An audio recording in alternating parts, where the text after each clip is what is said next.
Many of us didn't see it yet in early 2020.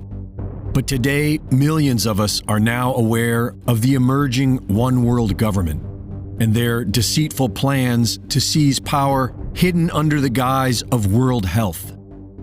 And many of us are now awake to the fact that this so-called New World Order is religiously paganistic, luciferic, and satanic. So it's no surprise that their coronation ball climaxes on May 28th with a devil-horned moon and the Jupiter-Mars conjunction, which is believed to bring success when starting a war.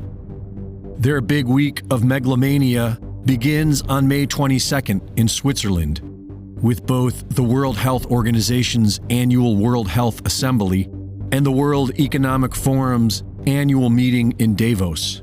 In Geneva, the WHO will be voting on a pandemic treaty known officially as the Zero Draft Report of the Working Group on Strengthening WHO Preparedness and Response to Health Emergencies.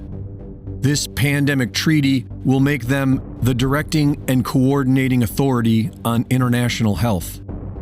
The WHO's Zero Draft Plan includes regular simulation exercises, global surveillance, more vaccines, more censorship, contact tracing, and digital vaccine passports. In Davos, Klaus Schwab's World Economic Forum's annual meeting theme is History at a Turning Point.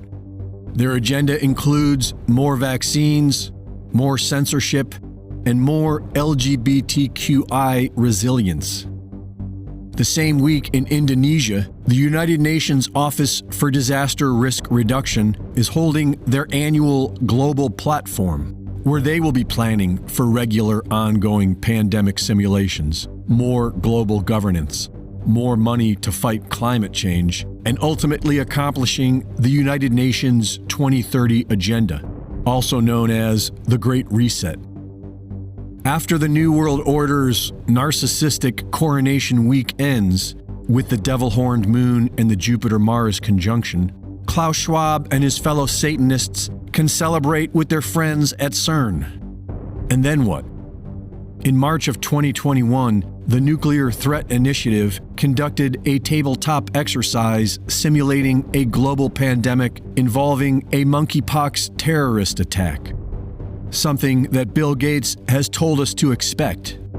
The Biden administration has just bought millions of doses of monkeypox vaccines, and mysterious cases are now being reported. The final assault of the New World Order will involve a man-made bioattack, food shortages, FEMA camps, rolling blackouts, and endless riots. Violence may save your life someday, and it might save our freedom, but it's not a solution. If we really wanted to solve this problem, we could all peacefully convene at our local government council and demand either their allegiance to the Constitution or their immediate resignation. Because the New World Order is not going to surrender, and the entire U.S. government is under their control. This coming Memorial Day, remember and honor the ancestors who died for our freedom, because it may very well be our last. Here we need a vast military-style campaign to marshal the strength of the global private sector. It offers the only real prospect of achieving fundamental economic transition.